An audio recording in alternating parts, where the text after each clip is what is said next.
자, 구약성경 134페이지, 출애굽기 34장 1절에서 9절까지의 말씀입니다.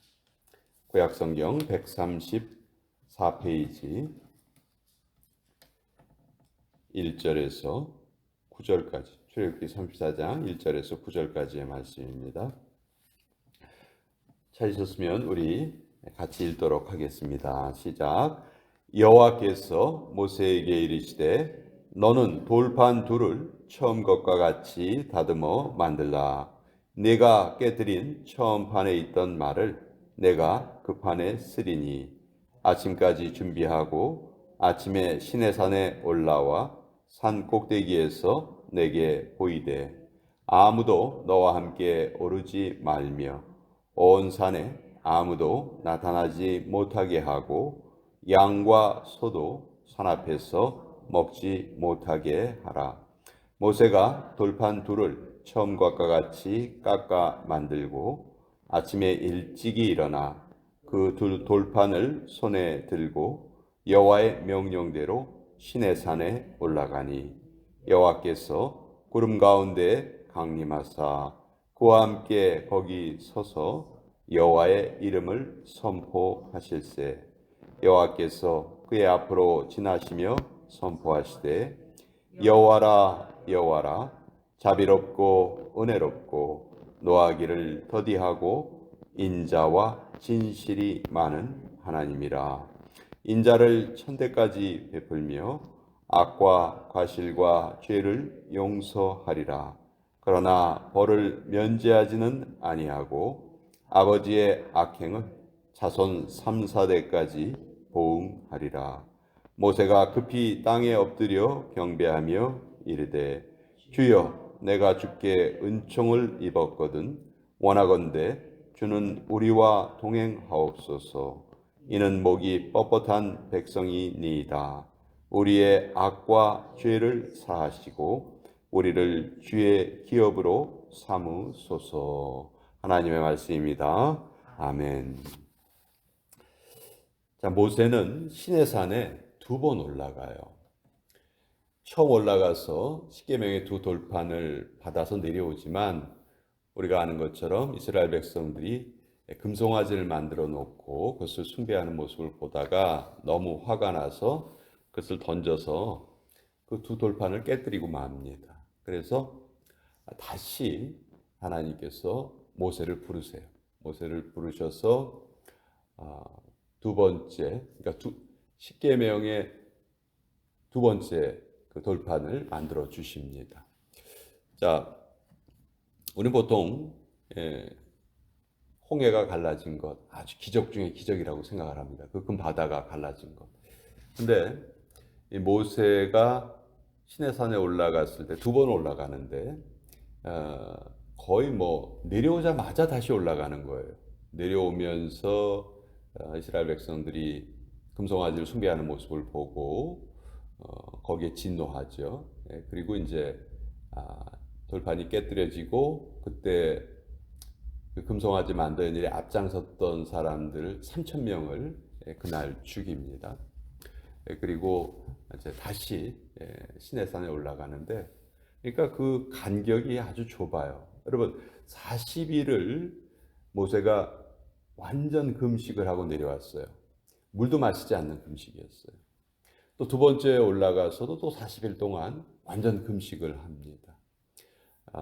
사람은 음식을 먹지 않고는 살 수 없게끔 하나님께서 만드셨어요. 근데 이렇게 짧은 기간 동안 80일의 완전한 금식을 하면서 모세가 기도할 수 있었다는 것도 홍해가 갈라진 것만큼 큰 이적이라고 저는 생각을 합니다. 왜 하나님께서는 왜 이렇게 특별한 방법을 쓰셔서 모세에게 십계명을 두 번이나 주셨을까? 그만큼 중요하기 때문이겠죠. 또 첫 번째, 이스라엘 백성들은 도대체 왜 금송아지를 만들어서 숭배했을까? 그때 보면은 금송아지를 만들 때 이는 우리를 애굽에서 이끌어내며 홍해를 가르신 우리의 여호와라 하면서 금송아지를 숭배하거든요. 그걸 잘 보면요, 하나님을 부인하지 않아요. 그렇죠? 애굽에서 자신들을 이끌어내신 분이 하나님이라고 분명히 고백해요. 홍해를 가르신 분이 여호와라고 고백을 해요. 근데 실제로 경배하는 것은 금송아지의 형상이거든요. 이거는 십계명의 두 번째 계명과 아주 밀접한 연관이 있어요. 십계명의 두 번째 계명은 그 어느 것을 우상도 만들지 말아라, 형상도 만들지 말아라죠. 그러니까 이건 뭐냐 하면 우리 인간은 자기가 섬기는 대상이 자기의 눈에 보여야 만족을 하는 그런 습성을 가지고 있어요. 눈에 보이지 않는 하나님은 모르겠다는 거예요. 하나님이 우리를 애굽에서 이끌어내시고 홍해도 갈라주시고 지금 여기에 시내산에 이르게 하신 거 다 인정을 해요. 다 인정을 하지만 내 눈에 보여야 되겠다 이거예요. 자, 내 눈에 보여야 믿는다는 것은요, 신과 인간의 관계에서 누가 더 우위에 있습니까? 인간이 더 우위에 있는 거예요. 내 눈에 보여야 나 믿겠어. 내 눈에 안 보이면 안 믿어. 그러면 신과 인간의 관계에서 누가 더 우위예요? 인간이 더 우위예요. 근데 하나님은 인간의 이 태도를 죄라고 여기시는 거예요. 그 태도로는 너희가 나를 섬길 수 없다. 그래서 하나님은 어떤 우상도 만들지 말고 눈에 보이지 않는 하나님, 비록 눈에 보이지 않는다 할지라도 너희가 나를 신뢰하여라. 그러면 이때의 관계는 누가 더 우위에 있죠? 하나님이 더 우위에 계신 거예요. 그러니까 금송아지 사건이 뭐 송아지를 만들어 놨다, 그게 중요한 것이 아니고요. 하나님과 이스라엘 백성들의 관계를 이스라엘 백성들은 자꾸 자기들을 더 높이려 했다 하는 것이죠. 이것이 결정적인 죄였다는 거예요. 그래서 하나님께서 다시 모세를 시내산 위로 불러 올리시는데, 첫 번째 십계명 돌판과 두 번째 십계명 돌판은 아주 결정적인 차이가 있어요. 그건 뭐냐면 그 돌판의 차이예요. 첫 번째 돌판은요, 하나님이 직접 그 돌판을 준비하세요. 그리고 거기에 하나님께서 직접 글을 쓰신 거예요. 근데 두 번째 돌판은 어떻게 되어 있냐면 1절에 보시면 여호와께서 모세에게 이르시되 너는 돌판 둘을 처음 것과 같이 다듬어 만들라. 지금 두 번째 돌판은 누가 준비하고 있습니까? 모세가 준비하고 있는 거예요. 이것이 결정적인 차이예요. 그리고 이게 무슨 차이인가? 어떤 차이인가? 첫 번째 돌판과 두 번째 돌판 사이에 무엇이 있냐 하면 이스라엘 백성들의 불순종이 있어요. 그렇죠? 그러니까 하나님께서 다듬지 않은 돌을, 인간이 다듬지 않은 돌에 첫 번째 십계명을 기록해 주실 때에는 이스라엘 백성들이 죄를 저지르기 전이에요. 근데 이스라엘 백성들이 죄를 저지른 후에는 하나님께서 돌판에 글을 쓰시기는 하지만 그 돌판은 모세가 만든 돌판이었단 말이에요. 그러니까 이 둘의 결정적인 차이점은 바로 이 중간에 죄가 있다는 것이죠. 그래서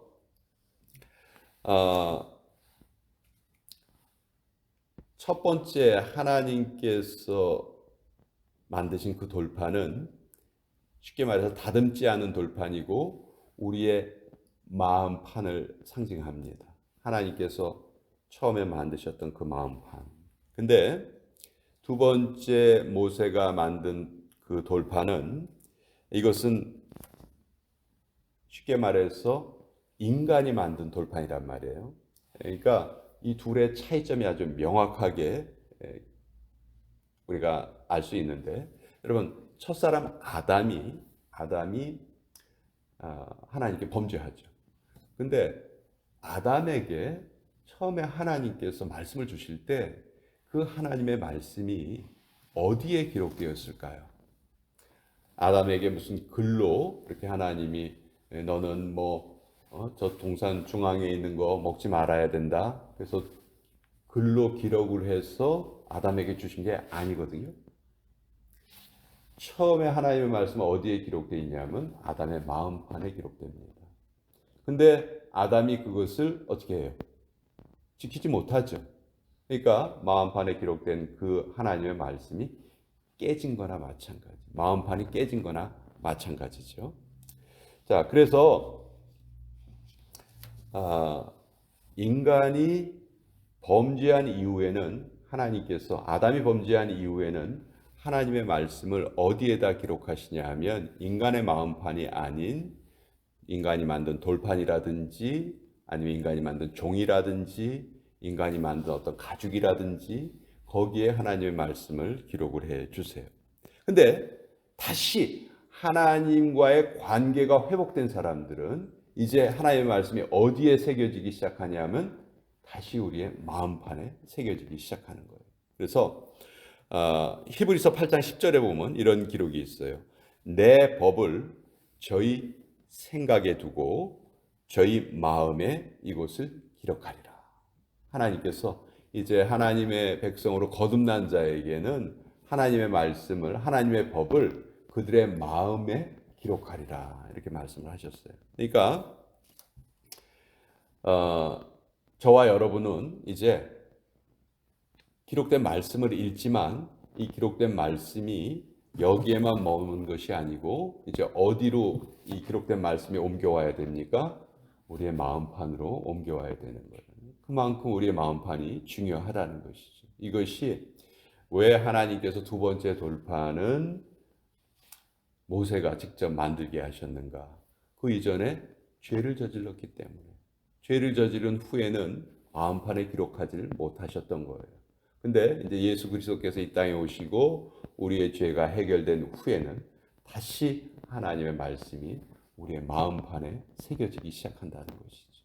그래서 이것은 정말 너무너무 중요한 그런 내용이고, 그리고 6절에 보면 하나님께서 자신의 그 성품을 직접 계시해 주시죠. 이거 이번 주에 우리가 뒷부분을 암송을 하는데 여호와께서 그의 앞으로 지나시며 선포하시되 여호와라 여호와라 자비롭고 은혜롭고 노하기를 더디하고 인자와 진실이 많은 하나님이다.